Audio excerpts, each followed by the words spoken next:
Student? आज हम start करेंगे क्लास 11th का next topic specific heat. Important topic है, इसको ध्यान रखना है आपको। और ये सब कुछ जो टॉपिक हम डिस्कस कर रहे हैं ये सब आप जानते हो, बस इसको दिमाग में बैठाना है कि कैसे हो रहा है, ठीक है ना। तो सबसे पहले हम हेडिंग लगाएंगे, उसके बाद डिस्कस करते हैं इनका स्टेटमेंट और समझते हैं कि ये स्पेसिफिक हीट होता क्या है, ठीक है ना। तो सबसे पहले आप हेडिंग लगाएंगे specific heat. Specific heat heading लगाएंगे सभी लोग।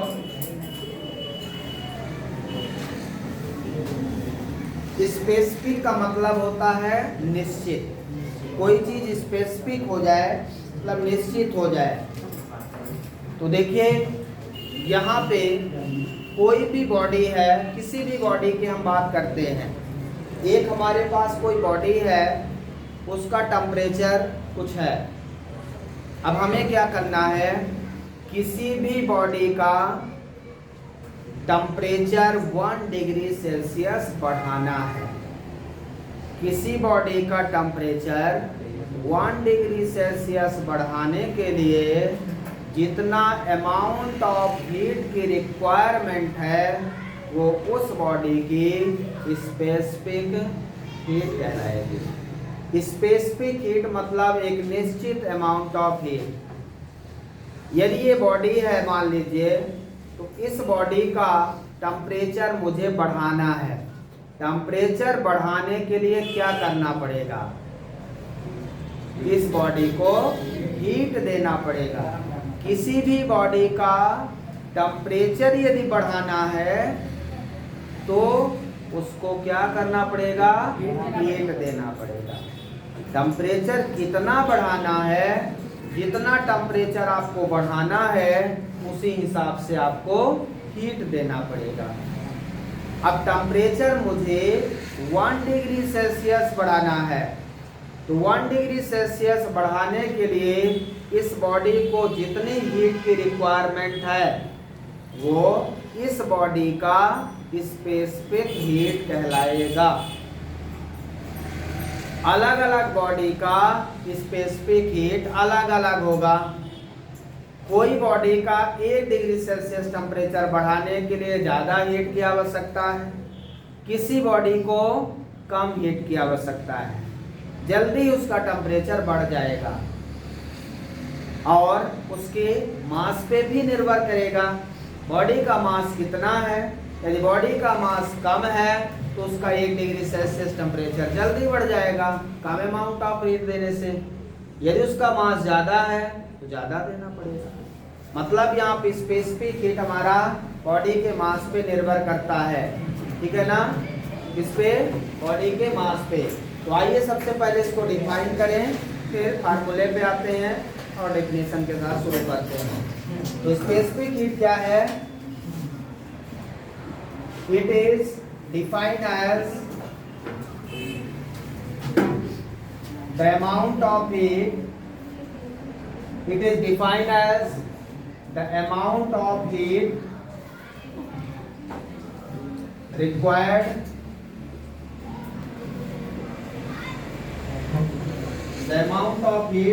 required to raise the temperature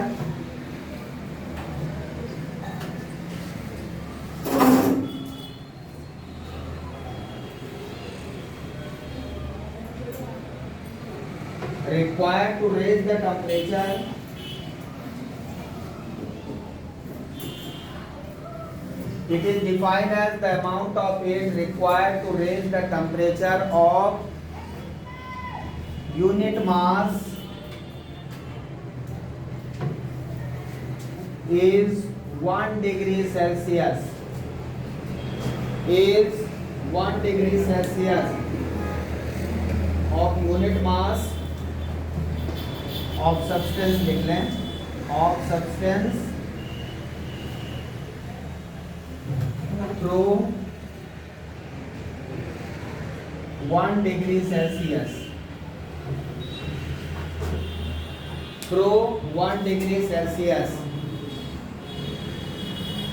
क्या डेफिनेशन है?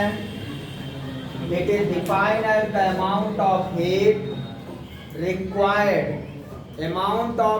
required to raise the temperature of unit mass of substance to 1 degree Celsius।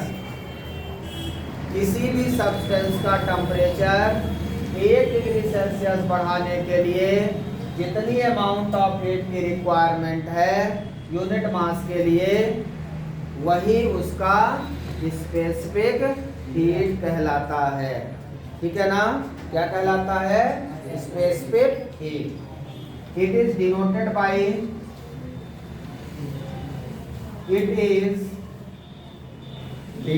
By small S.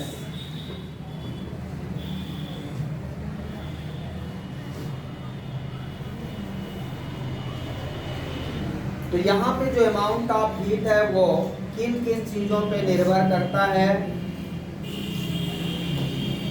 The amount of heat को हम Q या delta Q से denote करेंगे। ठीक है ना? कितना बढ़ेगा डेल्टा Q से कर देते हैं। ठीक है? कितना हीट रिक्वायर्ड है? The amount of heat is, number first है directly proportional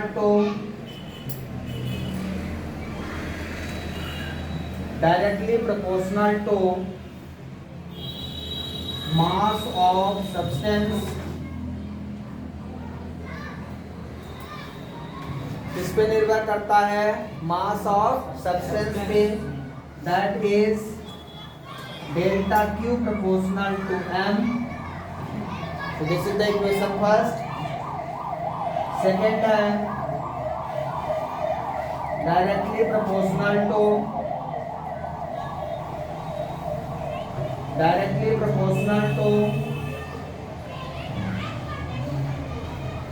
raise in temperature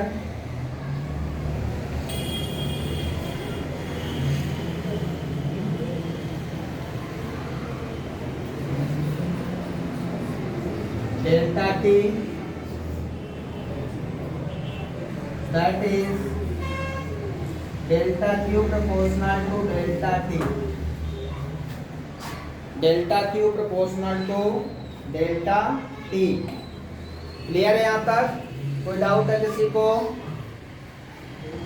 पूरा अच्छे से नोट डाउन कर लें। इसके बाद इक्वेशन को कंबाइन कर देंगे। स्टेटमेंट लिख लीजिए।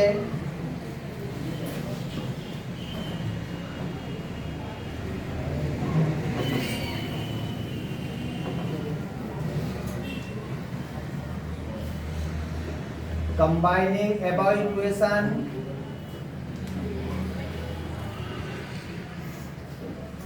क्या हो जाएगा भाई? Delta Q proportional to M delta T। So delta Q equal to proportionality constant small s M delta T। Delta equal to S M delta T,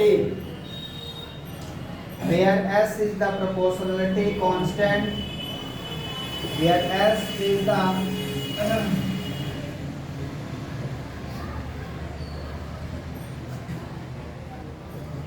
हमारा proportionality constant है, which is called specific heat of a substance। ये उसी substance का specific heat कहलाता है। Yes he है जो क्या है? स्पेसिफिक हीट है। तो यस इक्वल टू कितना हो जाएगा यहाँ से? Delta Q by M delta T। So this is the specific heat. S equal to delta Q by m delta T. तो इसकी यूनिट क्या है? SI unit of specific heat. यहां से फार्मूले से निकालेंगे स्पेसिफिक हीट की यूनिट। हीट का यूनिट क्या है? जूल है। हीट का यूनिट क्या है? जूल है। मास का यूनिट किलोग्राम केजी। टेम्परेचर का यूनिट केल्विन।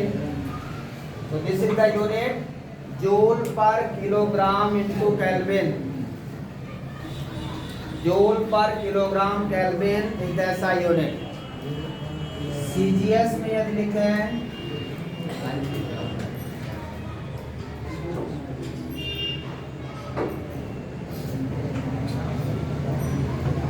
स्पेसिफिक हीट की CGS unit joule. another unit calorie. Calorie is the CGS unit of heat. CGS unit calorie, बताया था ना कैलोरी, उसको CGS यूनिट करेंगे। हीट की CGS यूनिट कैलोरी है।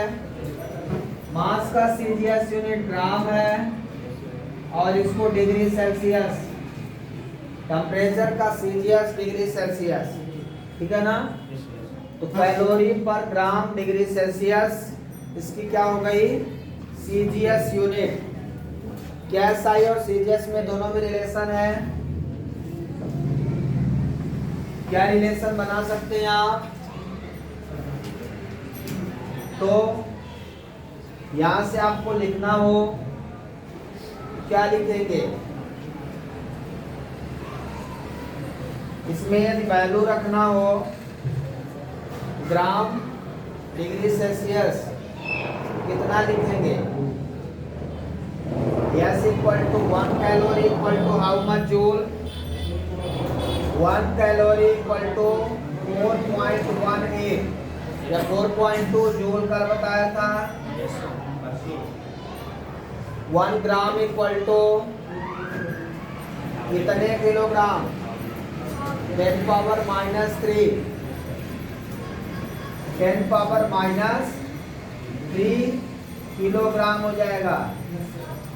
और डिग्री सेल्सियस को डायरेक्ट केल्विन लिख देंगे क्योंकि वो भी एक यूनिट है। डायरेक्ट केल्विन लिख देंगे CGS में। अब ये वैल्यू कितनी होगी? 4.18 10 पावर 3। ये क्या हो जाएगा? जूल किलोग्राम पर केल्विन। क्या हो जाएगा? Joule per kilogram into kelvin. Check करिए, ये है क्या? इसके बराबर है ये calorie per gram degree Celsius equal to ये कैलोरी मतलब CGS equal to SI unit. ठीक है ना? Calorie per gram degree Celsius equal to 4.18 into 10 power 3 joule per kilogram kelvin. Clear है? कैसे आया? समझ में आ गया है? यहाँ तक लिख लें। इसके बाद इसका डायमेंशनल फार्मूला निकाल लें। फार्मूला लिखा हुआ है, इसका डायमेंशनल फार्मूला निकालें।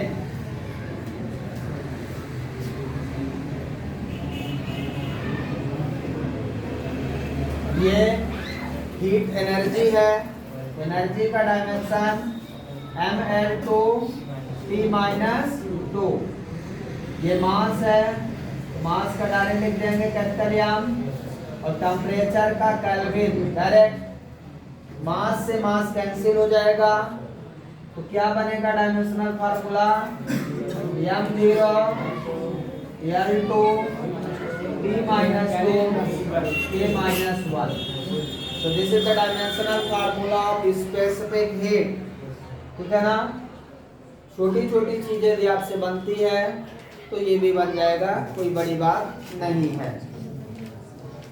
इसी में है हीट कैपेसिटी।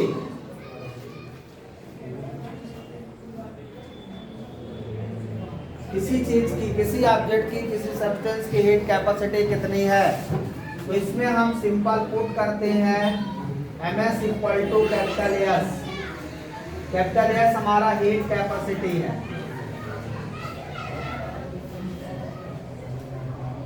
तो यदि हम हीट कैपेसिटी की बात करें तो Ms equal to capital S.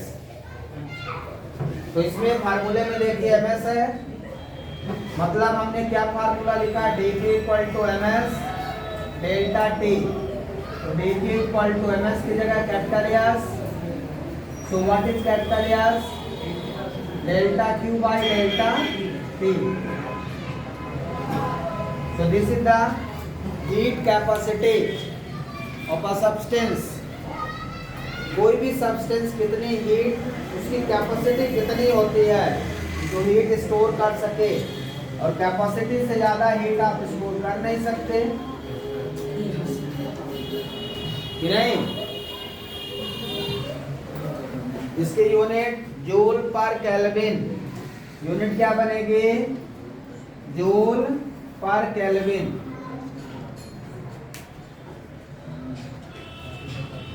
Dimensional formula क्या बनेगा? यदि इसका डायमेंशनल फार्मूला लिखना चाहें तो ml2t-2 upon k, ml2t-2 k inverse, ml2t-2 k inverse हो जाएगा।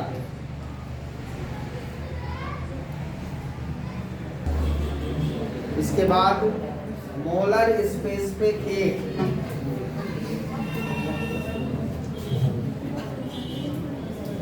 मोलर स्पेसिफिक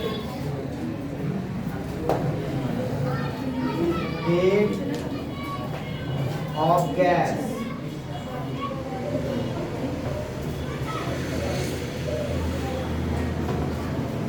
गैस की स्पेसिफिक हीट को मोलर स्पेसिफिक हीट कहते हैं। Molar specific heat. अभी तक कोई भी सब्सटेंस था, कोई भी सब्सटेंस ग्राम में होता है, उसका मास होता है, लेकिन किसी गैस में मोलर मास होता है। मास की जगह क्या हो जाएगा? मोलर मास हो जाएगा। पूरी डेफिनेशन वही रहेगी, सेम डेफिनेशन, बस जहाँ पे आपने 1 यूनिट मास लिखा है वहाँ पे 1 मोल ऑफ सब्सटेंस हो जाएगा। तो डेफिनेशन लिखेंगे, the amount of heat required to raise the temperature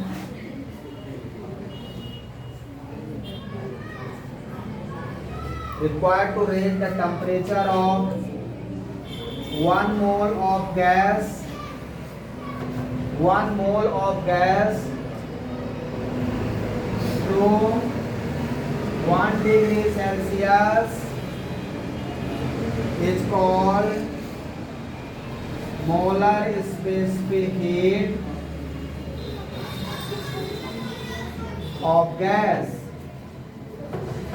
molar specific heat of gas. क्या डिफरेंस हुआ स्पेसिफिक हीट और मोलर स्पेसिफिक हीट में? 1 यूनिट मास लिखा था वहां पे, यहाँ 1 मोल ऑफ गैस लिख दिया हमने। गैस का जो अमाउंट होता है वो मोल में होता है, गैस की जो क्वांटिटी होती है वो मोल में होती है। जैसे हम मास बोलते हैं उसी तरह गैस को मोल में बोलेंगे, मोल में मेजर किया जाता है। और मोल को ग्राम में कन्वर्ट करने के लिए एवोगैड्रो ने एक रूल दिया है, एवोगैड्रो नंबर से हम डिवाइड कर देते हैं तो वो मोल ग्राम में बदल जाता है। पढ़ा है अपनी केमिस्ट्री में? नहीं पढ़ा होगा तो पढ़ लीजिएगा।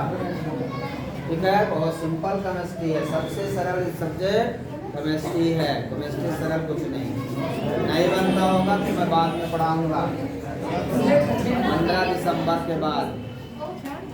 चलिए, इट इज डिनोटेड बाई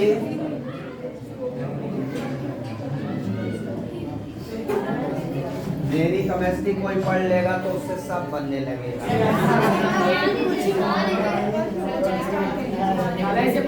एक बार पढ़ के देखना। चलिए,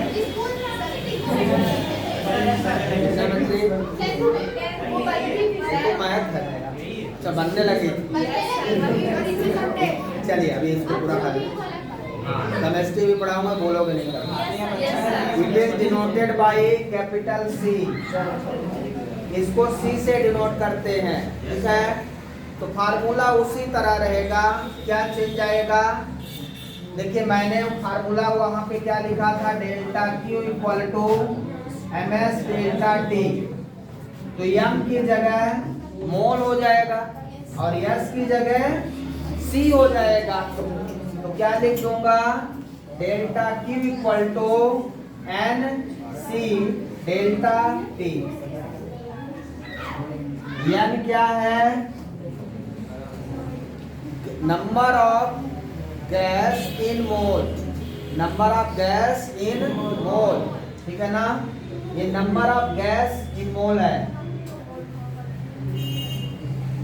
number of gas in mole. C क्या है, molar specific heat, molar specific heat of gas. Delta T temperature raise in given by temperature, जो टेम्परेचर दे रहे हैं required to raise the temperature, delta T है। किसी सब्सटेंस का temperature यदि 10 डिग्री सेल्सियस है तो उसको 11 डिग्री सेल्सियस करने के लिए, मतलब 1 डिग्री सेल्सियस बढ़ाने के लिए जितने अमाउंट ऑफ हीट की रिक्वायरमेंट है वही उसके स्पेसिफिक हीट, और यदि गैस है तो molar specific heat of gas कहलाएगा। क्लियर है? यूनिट्स और डायमेंशन निकालिए, यूनिट्स एंड डायमेंशन निकालिए, देखते हैं कितने लोग होशियार हैं। क्या मोल तो fundamental quantity, amount of substance mole होता है, बड़ा है ना फंडामेंटल क्वांटिटी। तो इसकी एस आई यूनिट इसकी क्या होगी, ये नंबर ऑफ मोल है, क्या है मोल। एक सेकंड पहले यानी इक्वल है, सॉरी सी इक्वल टू निकाल लो, सी इक्वल टू क्या होगा, delta Q by N delta T. जब आप यूनिट निकालेंगे तो यहाँ जूल, ऊपर क्या होगा joule, N number of mole है तो इसको मोल, इसके यूनिट क्या है मोल, मोल में एम ओ एल लिखते हैं, डायमेंशन में भी और एम ओ एल लिखते हैं, और डेल्टा टी का केल्विन या joule mole into degree Celsius भी लिखते हैं। ठीक है, ये हो गई इसकी unit.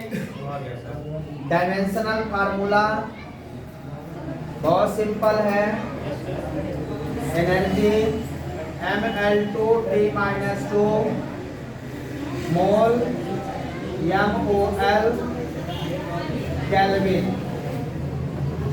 Final answer Ml2T-2 mole inverse kelvin inverse. तो this is the dimensional formula. पहली कैसी क्वांटिटी, पहला ऐसा क्वांटिटी अभी तक मिला है जिसमें डायमेंशनल फार्मूले में मोल आया, number of mole in gas, अभी पहली बार मिला है। मतलब इसको याद रखेंगे, molar specific heat of gas को, जिसमें आपको मोल में ही डायमेंशनल फार्मूला मिलेगा और यूनिट भी मोल में रहेगी। तो कभी आपको कोई ऐसा क्वेश्चन आ जाए, मोल कहीं दिख जाए, तो समझ जाए कि ये वही की बात है और कहीं नहीं मिलेगा आपको। ठीक है, समझ जाओ भाई। इसी तरह molar specific heat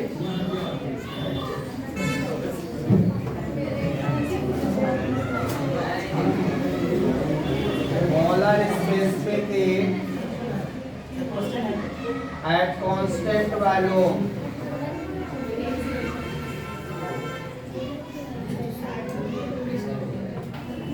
molar specific heat at constant volume पे हमें इसको लिखना है।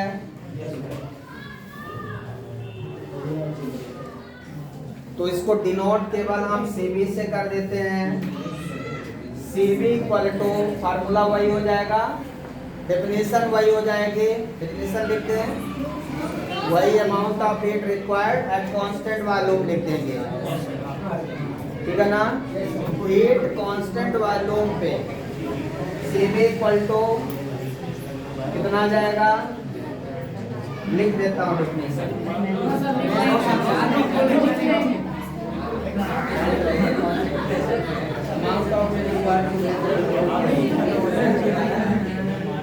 आपको डेफिनेशन उसी तरह लिखना है पूरा। वीडियो चल रहा है ना। The amount of heat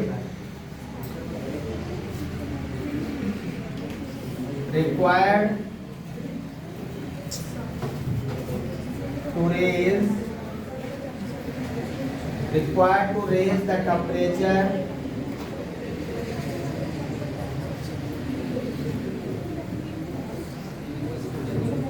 of 1 mole gas through 1 degree Celsius at constant volume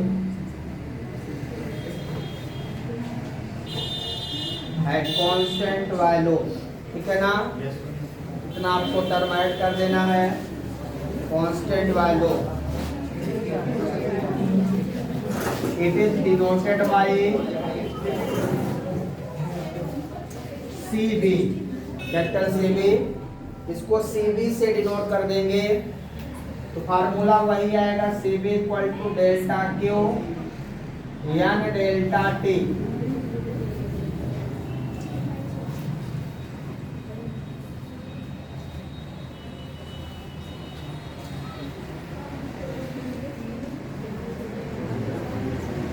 capital CB और स्मॉल सीबी में क्या रिलेशन है?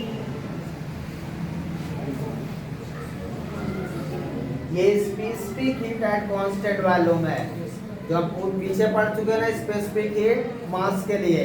ये वो वाला सीबी है और ये वॉल्यूम इसका है, गैस का। तो ये यम मेयर कांस्टेंट होता है। कौन सा? मेयर कांस्टेंट, वो अभी बताएंगे। लिख लिया इसको। इसके बाद molar specific heat at constant pressure. Constant pressure पे क्या हो जाएगा? डेफिनेशन यही रहेगी, कांस्टेंट वॉल्यूम की जगह कांस्टेंट प्रेशर आ जाएगा और इसको हम सीपी से डिनोट करेंगे, सीपी। ठीक है, तो यहाँ पे हो जाएगा सीपी।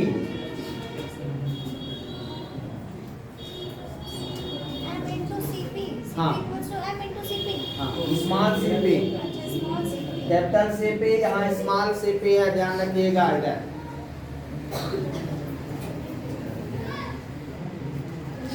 ठीक है, इन दोनों में रिलेशन भी होता है। क्या रिलेशन होता है? CP minus CV equal to R. CP minus CV equal to R. This equation is called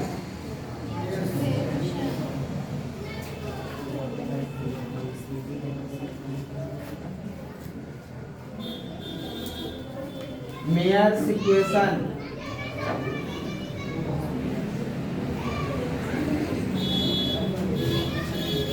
mayor equation या Mayer's formula Cp minus Cv equal to R, where R is the gas constant। R हमारा क्या है? Gas constant है। जैसे मैंने कल आपको बताया था आइडियल गैस इक्वेशन में Pv equal to nRT, Pv equal to nRT। R gas constant, वही यहाँ पे R है। तो Cp minus Cv equal to R, this equation is called Mayer's equation या मेयर फार्मूला। इसको याद रखेंगे, बोलना नहीं चाहिए।